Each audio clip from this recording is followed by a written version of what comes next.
Hello again and welcome to another Warhammer 40k Mordy and Glory video. Today we will be doing a quick tip tactica for a plug-and-play Leman Russ Vanquisher. The idea behind this tactic is it will allow you to include a Vanquisher cannon in your list with all of the advantages, none of the disadvantages, and the best bit, you can plug this into any Imperial Guard list without having to build your entire army, your list, your regimental doctrines around trying to support multiple Vanquisher cannons. So without further ado, let's crack on with today's video and dive into this tactic. So the first thing that I want to talk about in the video is the Leman Russ Vanquisher Battle Cannon. Now, the Vanquisher Battle Cannon is an absolutely fantastic weapon, one of the most improved tank turrets from the 8th edition Codex to the 9th edition book. It has got a 72-inch range. It is heavy 1, strength 14, AP -5. It does D3 plus 6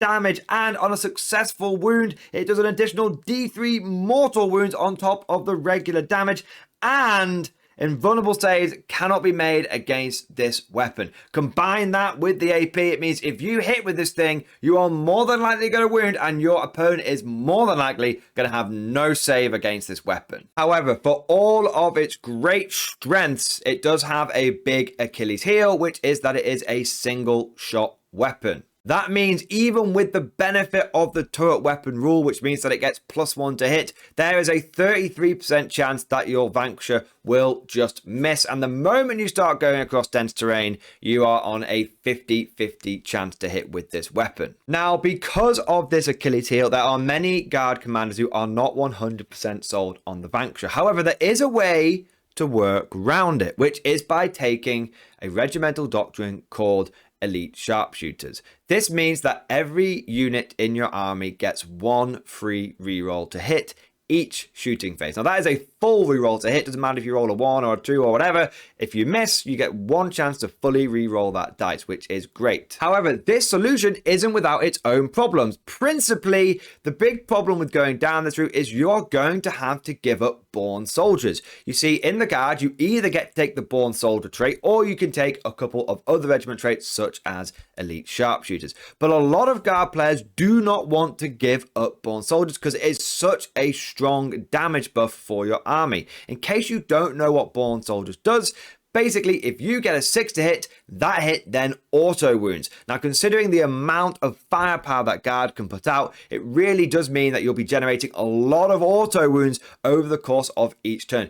Giving that up just to support a single weapon system in your army, even if you're taking multiple of them, well, a lot of Guard commanders aren't convinced. Well, that is where today's quick tip tactica comes in. What if I was to tell you that there was a way that you could keep Born Soldiers on your entire army and still be able to take advantage of taking a Leman Russ Vanquisher tank in your list? Well, dearest conscript, Mordy and Glory has got you covered. Whoever said that you can't have your cake and eat it was wrong, because clearly they hadn't watched this video. What you need to do is get yourself a Leman Russ tank. Now, this can either be a tank commander or it can be a regular Leman Russ. Now, I'm going to recommend you do it with a tank commander for a slightly wider strategy that we're going to employ with this unit. But if your HQ slots are a little bit tight and you can't afford to put a tank commander in there, that's absolutely fine. You can do this with a regular Leman Russ as well. Now, once you have selected the Leman Russ for this job and added it into your list, you're of course going to need to give it a Vanquisher cannon,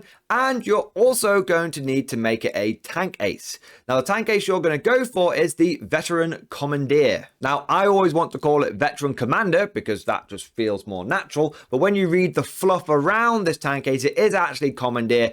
The crew is very good at commandeering extra bits of equipment and favors from the Departamento Minitorum and other bodies within the Guard as well. So they are Veteran Commandeers. Now, what this tank ace lets you do is take an additional regiment trait for the unit. That's right, if you've got Born Soldiers army-wide, if you take a Veteran Commandeer tank, you can also give it another regimental doctrine on top. It's kind of like having a Kazakin tank, you know, because they can pick an additional regiment trait as well. So what this means is you'll have Born Soldiers and you'll also have another regimental doctrine on your Leman Russ tank case. And the additional regimental doctrine that you're going to want to go for is, of course, Elite Sharpshooters, because what this allows you to do is get that full reroll for the Vanquish Cannon, which really does overcome its main Achilles heel, its main problem being that it is a one-shot wonder each turn. So overall, this makes the Vanquish Cannon a much more reliable unit, and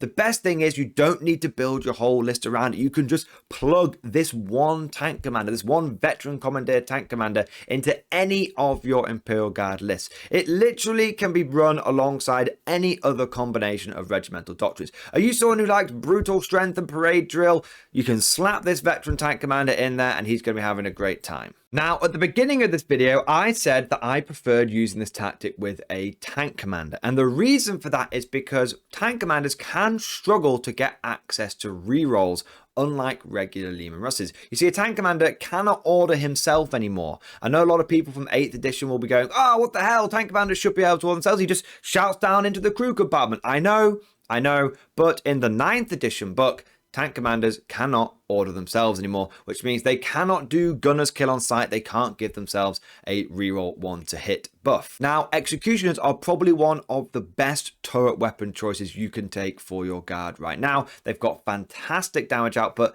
decent range, reliable number of shots. They really do bring the whole package. But the problem with the execution is that you really need to overcharge it to get the best out of its profile. It is essentially a massive plasma gun. But if you do overcharge it and you roll a 1 to hit, then the Leman Russ suffers a wound. Now, over the course of a game, it's not uncommon for an executioner to do multiple wounds to itself. And if you've got no way of repairing the vehicle, there's a great chance that you might even finish yourself off or bracket yourself if you're not careful. So what you do is you often have a tank commander trundling along beside them, handing out gunner's kill on sight, giving them a reroll 1 to hit, and really reducing the chance of them hurting themselves. But like I said, the Leman Russ tank commander itself can't get that reroll to hit. So what's great about this tactic is if you take this armored spearhead of 4 Leman Russes, all of the executioners will have reroll 1s to hit thanks to gunner's kill on sight from the tank commander, but the tank ace tank commander will also have a reroll built into its profile thanks to the fact that you've got elite sharpshooters on there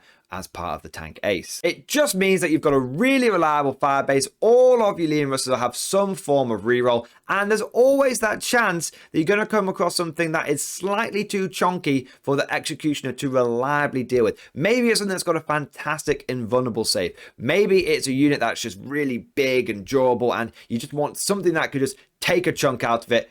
That's why you bring along a Vanquisher, and it just helps support you against those units that the Executioner might struggle with. But that's all we've got time for in today's video. Let me know what you think down in the comment section below. Are you likely to use the plug and play Vanquisher commander? If you've enjoyed today's video, make sure you smash that like button like it's a big titty out our girlfriend, and of course, make sure you subscribe to never miss an episode. Now, if you've really enjoyed today's video or you found it particularly helpful, then please consider becoming a channel member or Patreon supporter. One of the big benefits of becoming a channel member or Patreon supporter is you gain access to the Mordy and Glory Discord, which is an active community with over 600 members. There's always something to chat about. There's memes, there's tactics, there's painting, there's hobbying. We even have channels set up for Darktide and Dawn of War and other 40k video games. There's always someone to chat to about something. So if that sounds like a whole heap of fun, and maybe if you're a newer player, a pretty viable resource to be able to draw upon the knowledge of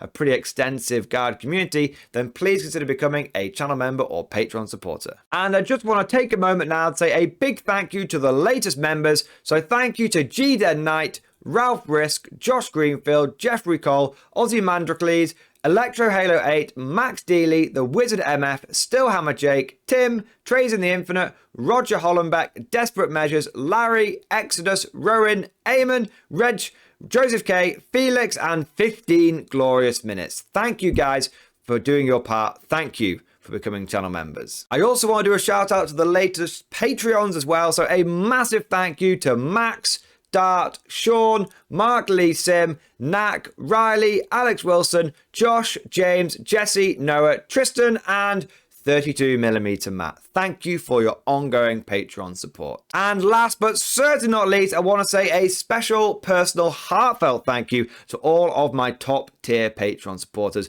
These are the War Masters, the people who have truly gone above and beyond the call of duty. So a massive thank you to Bon Bon Vert, Navy Veteran, Phil French, Ross Miller, Techwow, Alex Dengal, John Stubbs, Nick Walsh, Swordfish Trombone, Diesel Fox, Tom Sutton, and of course, Sly Varney, the one-man super chatting army. Massive thank you to all of you guys. Your ongoing support makes a big, big difference. Hope you've all enjoyed today's video. Thank you for watching. And of course, as always, I'll see you guys next time.